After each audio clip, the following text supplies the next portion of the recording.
Irán está en todos los titulares. Conflictos, amenazas, alianzas ocultas, ambiciones nucleares. Pero lo que pocos saben es que su historia ya está escrita en la Biblia, su origen y también su final. Sí, Irán aparece en la Biblia desde el Génesis hasta las profecías del fin del mundo, pero lo hace con su nombre antiguo, Persia. Porque la Biblia no solo relata la creación de Irán, también profetiza su destino final en uno de los pasajes más oscuros y temidos del Apocalipsis. La guerra de Gog y Magog, una coalición que se levantará contra Israel en los últimos días. Pero antes de ser enemiga profética, Persia fue el imperio elegido por Dios para liberar a su pueblo, reconstruir el templo y cumplir las profecías de Daniel. Quédate hasta el final porque hoy vas a descubrir algo que muy pocos se atreven a enseñar. El verdadero papel de Irán en el plan de Dios, desde el principio hasta el fin. Empecemos.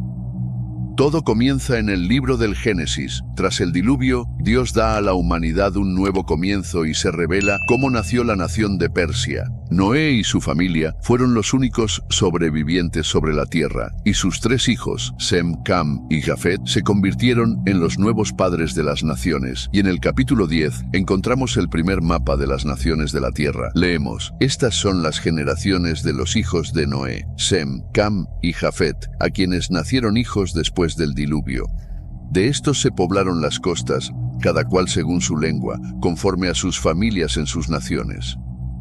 Este es el mapa genealógico de los hijos de Noé. Aquí se revelan los 2 patriarcas de los que nacería el imperio persa, Madai y Elam. Madai era hijo de Jafet, y de él descendieron los medos, un pueblo que habitaría las montañas del norte, en la región que hoy forma parte de Irán. Desde las montañas del norte de Irán, los descendientes de Madai comenzaron a expandirse, fundando aldeas, clanes y tribus. Eran independientes, duros, montañeses, conocidos por su resistencia y su organización tribal. Madai es el antepasado directo del corazón norte del Irán antiguo, y el segundo nombre es Elam, hijo de Sem. Sus descendientes, los elamitas, se asentaron al suroeste de Irán, en las fértiles tierras cercanas al Golfo Pérsico. Pero en Génesis 14 se narra la primera gran guerra internacional de la Biblia. 4 reyes del este, entre ellos Kedorlaomer, rey de los elamitas, se alían para invadir Canaán. Saquean ciudades, esclavizan pueblos y toman como prisionero a Lot, el sobrino de Abraham. Elam no era una tribu insignificante, era una potencia, y según la Biblia, fue la primera nación que atacó al pueblo de fe. Pero Abraham no se quedó de brazos cruzados. Con solo 318 siervos entrenados, persiguió a los invasores y los venció de noche. Rescató a Lot, liberó a los cautivos y humilló a los reyes del oriente. Fue una victoria imposible, una victoria que no tenía lógica humana y que dejaba un mensaje claro. Ningún poder del este puede prevalecer contra los que tienen el favor de Dios. Pero el pueblo de Elam no desapareció, los siglos pasaron, generaciones nacieron y murieron, y aquellas tribus que habían sido derrotadas por Abraham crecieron en número. Los elamitas y los medos compartían el mismo suelo, el de la antigua Mesopotamia oriental. Uno al suroeste, en las llanuras fértiles de Elam, el otro en las montañas del norte, donde la crudeza forjaba el carácter de los medos, y mientras los imperios venían y caían, una nueva fuerza se preparaba en silencio. Primero fueron clanes, después reinos, y finalmente un imperio, el imperio persa. Y aunque eran naciones paganas, no estaban fuera del plan de Dios. Los profetas Isaías y Jeremías pronunciaron 2 grandes profecías sobre ellos. La primera, a través de Isaías, decía que Dios usaría a Elam y Media como instrumentos para castigar a Babilonia. Babilonia, que había destruido Jerusalén y quemado el templo, no quedaría impune, y Dios ya había decidido quién la castigaría: la unión de los pueblos de Irán. Pero la segunda profecía fue aún más sorprendente, porque Dios no solo usaría a Persia para castigar, también sería su herramienta de liberación. Dios anunció, por boca del profeta Isaías, que un rey pagano de Persia, aún no nacido, sería su instrumento para liberar al pueblo de Israel del exilio y ordenar la reconstrucción del templo en Jerusalén. Isaías lo llamó por su nombre, más de 150 años antes de que naciera. Así dice Jehová, a su ungido, a Ciro. Y ambas profecías se cumplieron con una exactitud aterradora. En el siglo VIII a.C., el primer rey de los medos, Deioces, unificó las tribus de Elam y Madai, fundando la primera capital imperial en territorio iraní, Ecbatana. Y su nieto, Ciaxares, daría el siguiente gran paso: reformar el ejército y convertirlo en una maquinaria de guerra para destruir a Nínive, la capital del imperio asirio, uno de los enemigos más brutales de Israel. La profecía comenzaba a cumplirse. Dios estaba levantando a Persia desde dentro, como instrumento de juicio y redención. Pero mientras Persia crecía en poder, Dios ya había revelado su destino en sueños proféticos, y un joven hebreo cautivo en Babilonia fue el primero en verlo, Daniel. Todo comenzó cuando el ejército de Babilonia, liderado por el rey Nabucodonosor, entró en Jerusalén. Las murallas cayeron, el templo fue saqueado y miles fueron llevados como esclavos a tierras extranjeras. Entre ellos estaba Daniel. Era apenas un adolescente cuando fue arrancado de su hogar y llevado como esclavo a la corte de Babilonia, el imperio más poderoso del mundo en ese momento. Pero en medio de esa oscuridad, Dios lo escogió. Mientras estaba rodeado del esplendor corrupto del palacio real, Daniel no se contaminó, y por esa fidelidad, Dios le entregó algo que no le había dado a ningún otro cautivo: el don de las visiones. Visiones que no solo hablaban de su tiempo, sino del curso de toda la historia. Desde el corazón del imperio que había destruido Jerusalén, Daniel comenzó a ver cómo Dios levantaría otro imperio, uno que reemplazaría a Babilonia y que jugaría un papel fundamental en el destino de su pueblo, el imperio de Persia. Y todo fue anunciado en sueños. Mientras Daniel servía en la corte de Nabucodonosor, el rey fue perturbado por un sueño inquietante. Una estatua gigantesca, hecha de diferentes metales, se alzaba ante él con un esplendor y una amenaza indescriptibles. El rey, aterrorizado, exigió no solo que alguien interpretara el sueño, sino que lo revelara sin haberlo oído. Ningún sabio de Babilonia pudo hacerlo, pero Dios había preparado a su profeta, y Daniel fue llevado ante el rey. Y con la autoridad del cielo, Daniel se presentó ante el rey más poderoso del mundo y reveló lo que ningún sabio de Babilonia pudo descifrar. Describió el sueño con exactitud y pronunció una revelación que cambiaría el destino del mundo. Tú, oh rey, eres la cabeza de oro, pero después de ti se levantará otro reino, inferior al tuyo, representado por el pecho y los brazos de plata. Esa figura de plata no era una sola nación, sino dos brazos, dos potencias entrelazadas en un solo cuerpo, los medos y los persas, unidas pero no iguales, porque el brazo persa se alzaría más fuerte y tomaría el control. La profecía era clara: Babilonia caería y el trono pasaría a un nuevo imperio que sería elegido por Dios. El joven Daniel, en tierra extranjera, estaba viendo con sus propios ojos cómo los sueños de Dios se cumplían, y pronto su visión se convertiría en realidad. Porque el rey que Dios había anunciado a través de Isaías años atrás estaba a punto de levantarse en las tierras altas de Persia, y su nombre era Ciro. Ciro, el joven rey persa, conquistó Media, unió los reinos formando el imperio medo-persa, y poco a poco se convirtió en la mayor potencia de su tiempo, hasta que finalmente puso sus ojos sobre Babilonia. El día profetizado llegó, pero no fue una guerra como las demás. Una noche, el rey Belsasar, nieto de Nabucodonosor, celebró un banquete rodeado de 1000 nobles, y en medio del desenfreno, cometió un acto imperdonable. Ordenó traer los vasos sagrados que su abuelo había robado del templo de Jerusalén y brindaron con ellos en honor a dioses falsos. De repente, una mano invisible escribió en la pared del palacio 4 palabras: Mene, Mene, Tekel, Parsin. El rey palideció. Nadie entendía qué significaban estas palabras hasta que llamaron a Daniel y les reveló: Dios ha contado tu reino y le ha puesto fin. Tu reino será entregado a los medos y a los persas.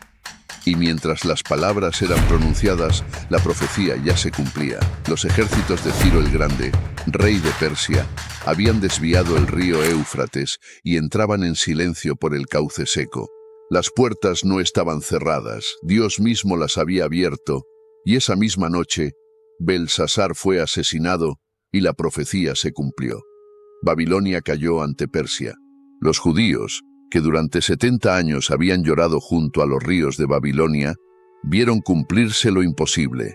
Un rey extranjero, pagano, decretaba su regreso a Jerusalén. Pero Ciro no solo permitió el regreso, financió la reconstrucción del templo y envió a los líderes del pueblo con respaldo real: Zorobabel, descendiente del linaje de David, y Josué, el sumo sacerdote. Ellos serían los primeros en colocar los cimientos, y por fin, el lugar donde habitaba el nombre de Dios volvería a levantarse. Así, Persia fue la única nación que no destruyó a Israel, sino que lo restauró. Pero Dios le había dado a Daniel otra visión de Persia aún más sobrecogedora. En la primera vio cómo desde las aguas del caos emergían 4 bestias monstruosas. La segunda era un oso gigantesco, alzado de un lado, con 3 costillas entre los dientes, y una voz tronó desde el cielo: «Levántate y devora mucha carne». El oso representaba al imperio que vendría después de Babilonia, Media y Persia, pero estaba levantado de un lado, porque Persia dominaría sobre Media, y las 3 costillas eran sus conquistas más temidas: Lidia, Babilonia y Egipto, una tras otra, engullidas por su expansión imparable.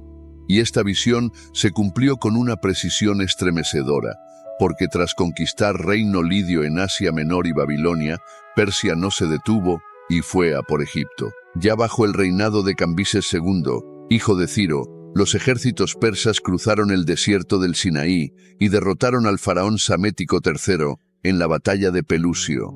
Egipto, el antiguo opresor de Israel, cayó ante el imperio persa y así, la tercera costilla fue arrancada. Pero las visiones no habían terminado. Años después, mientras se encontraba a orillas del río Ulai, Daniel fue arrebatado por otra visión, una aún más específica, más clara y más aterradora. Ante sus ojos apareció un carnero que tenía 2 cuernos, pero uno era más alto que el otro, y el más alto creció después. El carnero embestía hacia el occidente, hacia el norte y hacia el sur, y nadie podía detenerlo. Entonces una voz explicó el significado. El carnero que viste con 2 cuernos representa a los reyes de Media y de Persia. Otra vez, Persia aparece como protagonista del plan divino, pero esta vez no como aliada, sino como imperio que conquista sin oposición, que arremete como bestia desatada. Y el detalle es escalofriante. Un cuerno más alto. Una alusión exacta a la supremacía persa sobre los medos. 2 pueblos, un imperio, pero un solo trono dominante. La visión continuaba y de pronto del occidente apareció un macho cabrío, veloz como el viento, con un solo cuerno entre los ojos. En un instante, embistió al carnero, derribándolo y pisoteándolo. Era la profecía del siguiente imperio. Grecia, encabezada por Alejandro Magno, derrotaría a Persia con una velocidad sobrenatural. En ese momento, Daniel no sabía quién era ese macho cabrío. Sin embargo, vio que Persia, el imperio más vasto y glorioso que había visto el mundo, caería en el futuro. Pero ese final aún no había llegado, porque en sus días de esplendor, Persia no solo era invencible, era el centro del mundo. Su dominio se extendía desde la India hasta Etiopía, y en los días del rey Ahasuero, el trono del imperio más grande de la tierra se estableció en la majestuosa ciudad de Susa, en el corazón de Elam, lo que hoy conocemos como el suroeste de Irán. Y fue en Susa donde ocurrió uno de los milagros más inesperados de toda la historia bíblica, porque el gran imperio sería conquistado por una sola mujer. El rey Ahasuero celebró un banquete majestuoso que duró 6 meses y luego invitó a todos los habitantes de Susa a una fiesta final de 7 días. En momento de orgullo y desenfreno, pidió que trajeran a su esposa, la reina Vasti, para exhibir su belleza. Pero Vasti se negó. Humillado ante todo el imperio, el rey la desterró, y sus consejeros propusieron una solución radical: buscar entre las jóvenes vírgenes del reino a una nueva reina. Las más bellas serían llevadas al palacio para ser preparadas durante un año y luego presentadas ante el rey. Una de esas jóvenes era Hadasá, pero nadie la conocía por ese nombre. Era huérfana y había nacido entre los judíos deportados. Su primo, Mardoqueo, la había criado en secreto y en el palacio recibió otro nombre, Ester. Ester fue elegida por el rey y, sin saber que era judía, Ahasuero la coronó reina de Persia. Mientras tanto, en las sombras del palacio, se levantó un enemigo mortal, Amán, descendiente de los amalecitas, el antiguo enemigo de Israel. Amán fue ascendido a la más alta posición después del rey, y cuando todos debían inclinarse ante él, Mardoqueo, primo de Esther, se negó. Arrogante y vengativo, Amán no quiso solo vengarse de un Mardoqueo, sino exterminar a todo su pueblo. Y lo que pudo haber sido una venganza personal, se convirtió en genocidio. Amán convenció al rey de que había un pueblo extraño esparcido por el reino, con leyes diferentes, que no obedecía a los decretos del imperio y propuso exterminarlos. Convenció al rey con mentiras y selló con su anillo un decreto de muerte. En menos de un año, todo judío en Persia debía morir. Hombres, mujeres y niños. El caos se extendió entre los judíos, y Mardoqueo envió un mensaje urgente a Esther para alertarla. Cuando Esther se enteró del decreto, no supo cómo actuar. Para salvar a los suyos, debía entrar al rey sin ser llamada, pero era un riesgo mortal porque cualquiera que entrara en la sala del rey sin invitación podía ser ejecutado al instante, salvo que el rey extienda su cetro en señal de clemencia. Finalmente Esther decidió arriesgar su vida y se presentó sin ser llamada ante el rey. Pero Dios le dio gracia ante sus ojos. El cetro fue extendido, pero Esther no se apresuró. Sabía que había que esperar el momento exacto. Invitó al rey y a Amán a un banquete, y luego a otro. Y fue allí, en la segunda cena, cuando soltó la verdad como una espada. Si solo hubiéramos sido vendidos como esclavos, me habría callado. Pero se ha decretado nuestro exterminio, yo y mi pueblo. El rey se irguió. ¿Quién ha hecho tal cosa? Ese enemigo es este perverso, Amán. El rostro del rey se tornó en furia. Amán cayó de rodillas suplicando por su vida, pero ya era tarde. En la misma horca que había mandado construir para Mardoqueo, fue colgado Amán. Pero el peligro no había pasado. El edicto aún seguía vigente porque la ley de Persia no podía ser revocada. Entonces Esther y Mardoqueo propusieron algo más audaz, un nuevo decreto. El rey lo firmó, y así, en todas las provincias, los judíos recibieron el derecho a defenderse. El día que estaba destinado a ser su fin, se convirtió en el día de su victoria, y el imperio persa se convirtió, sin saberlo, en refugio, trono y escudo para el pueblo de Dios. Después del milagro de Esther en Susa, Persia pareció alejarse de la escena principal de las Escrituras. Los siglos pasaron, los imperios cambiaron, y Roma ocupó el lugar de dominio. Pero el silencio de Persia no significaba su ausencia, porque siglos después, cuando el mundo esperaba en silencio la llegada del Mesías, Persia volvió a aparecer. En el Evangelio de Mateo, leemos un pasaje que ha sido repetido millones de veces, pero pocas veces comprendido en su profundidad. Unos magos vinieron del oriente a Jerusalén, diciendo: ¿Dónde está el rey de los judíos que ha nacido? Porque su estrella hemos visto en el oriente, y venimos a adorarle. ¿Quiénes eran estos magos? ¿Y por qué vinieron desde tan lejos solo por una señal? La palabra utilizada magos, del griego magoi, hace referencia a sabios astrónomos y sacerdotes provenientes de Oriente. Y aunque el texto no menciona directamente su nacionalidad, todo indica que venían de las antiguas tierras del imperio medo-persa, es decir, de la región que hoy conocemos como Irán. Los magos formaban parte de una casta religiosa muy influyente en Persia, conocidos por su conocimiento de los astros, las escrituras antiguas y las profecías heredadas. No eran reyes, pero eran hombres de ciencia, autoridad y sabiduría espiritual, y es muy posible que entre los pergaminos que estudiaban estuvieran los escritos del profeta Daniel, quien había servido en la corte de Babilonia y Persia siglos antes. Daniel no solo interpretó sueños en la corte del rey Nabucodonosor, sino que también profetizó la llegada del Mesías con una precisión matemática en Daniel 9. Desde la salida de la orden para restaurar y edificar Jerusalén hasta el Mesías príncipe, habrá 7 semanas y 62 semanas. Si estos sabios conocían las visiones de Daniel, es muy posible que supieran que el tiempo del Mesías se acercaba, y cuando vieron la estrella, lo comprendieron. El Hijo prometido había nacido. Pero lo más impactante es lo que hicieron. Dejaron todo atrás siguiendo la estrella, cruzaron desiertos y llegaron a Belén con 3 regalos, cada uno con un significado profético: oro, reconociendo su realeza; incienso reconociendo su divinidad y mirra anticipando su sacrificio y muerte. Sin saberlo, proclamaron el misterio más grande del universo. Ese niño sería rey, sería Dios y sería Cordero. Mientras los sabios de Jerusalén estaban en silencio y Herodes buscaba matarlo, los sabios de Oriente fueron los únicos en reconocer las profecías y llegar hasta el Mesías.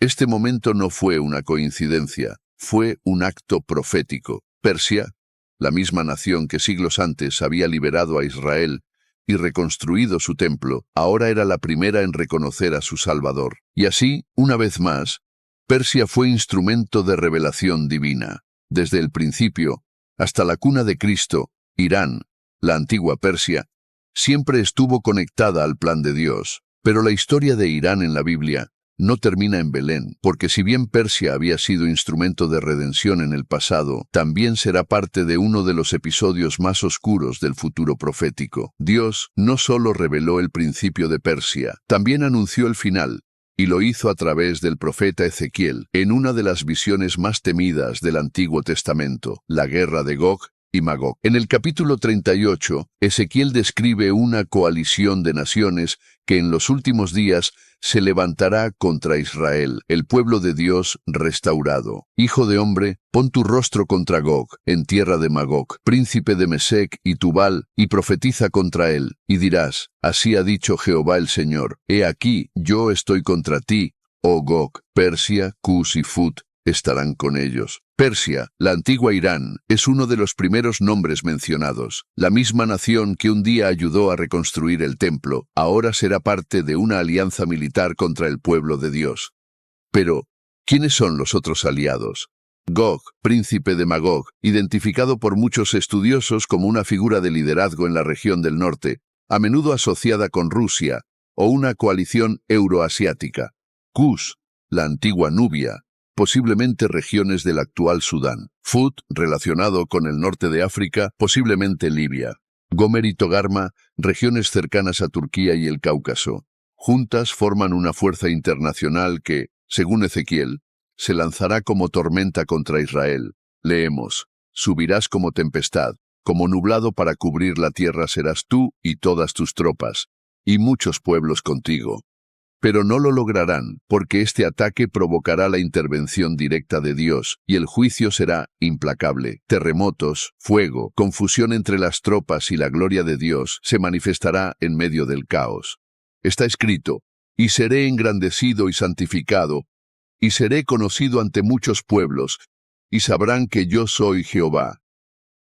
Y así, Persia pasará de ser redentora a ser juzgada, no porque Dios la haya olvidado, sino porque una vez más se levantará contra su voluntad y su pueblo. Persia, como pocas naciones en la Biblia, ha recorrido todo el arco de la historia sagrada, desde su creación en el Génesis, su rol redentor en el exilio, hasta su alianza profética en la guerra final.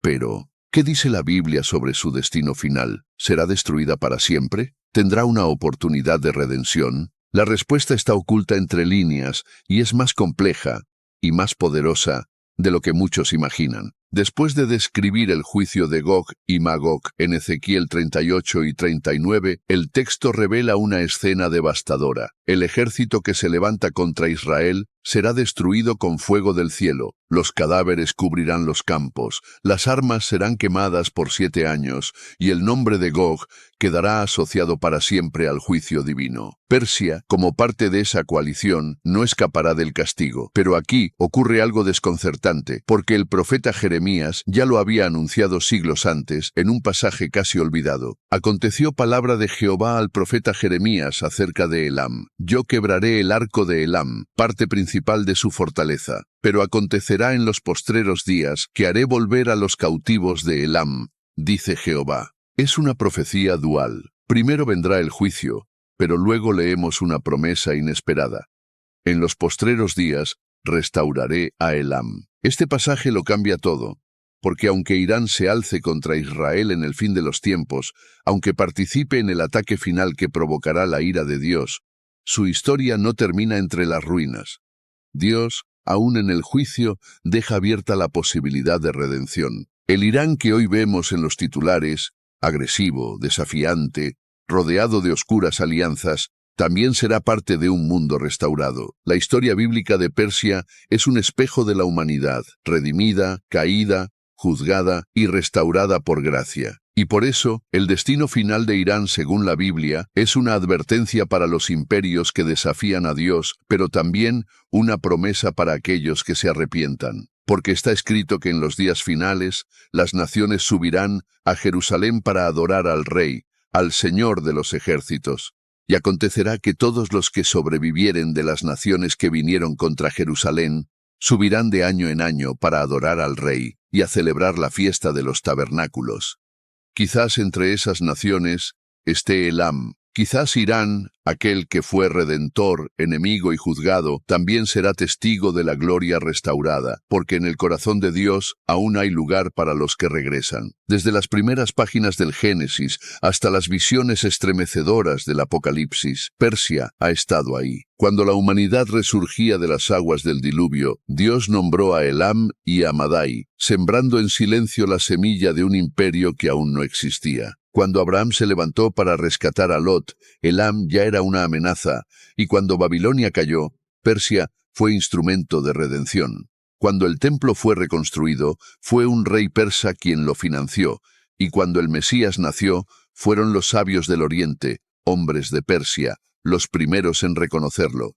Pero cuando los últimos días se acerquen y las naciones se levanten como sombra contra Israel, Persia volverá a estar presente. Pero esta vez, del lado oscuro de la profecía, porque está escrito, Persia, Cus y Fut estarán con ellos. Una coalición contra el pueblo restaurado de Dios. Pero ni siquiera entonces se cierra el libro. La Escritura no cierra la puerta, y un día las naciones subirán a Jerusalén a celebrar al Rey. Y si Persia vuelve su rostro a Dios, su historia no terminará en cenizas, sino en gloria. Y ahora, después de todo lo que has escuchado, te pregunto a ti, ¿crees que Irán está cumpliendo hoy su papel profético? Vivimos tiempos donde las profecías se activan en silencio, y lo que parecía antiguo está más vivo que nunca. ¿Y tú, en qué parte de esta historia crees que estamos? ¿Ves señales de estas profecías en los titulares de hoy? Deja comentario en la caja de comentarios, y si quieres que sigamos explorando cómo los acontecimientos actuales están conectados con las profecías bíblicas, dale a me gusta al video y compártelo, porque así sabremos que debemos seguir revelando más profecías que se están cumpliendo ante nuestros ojos.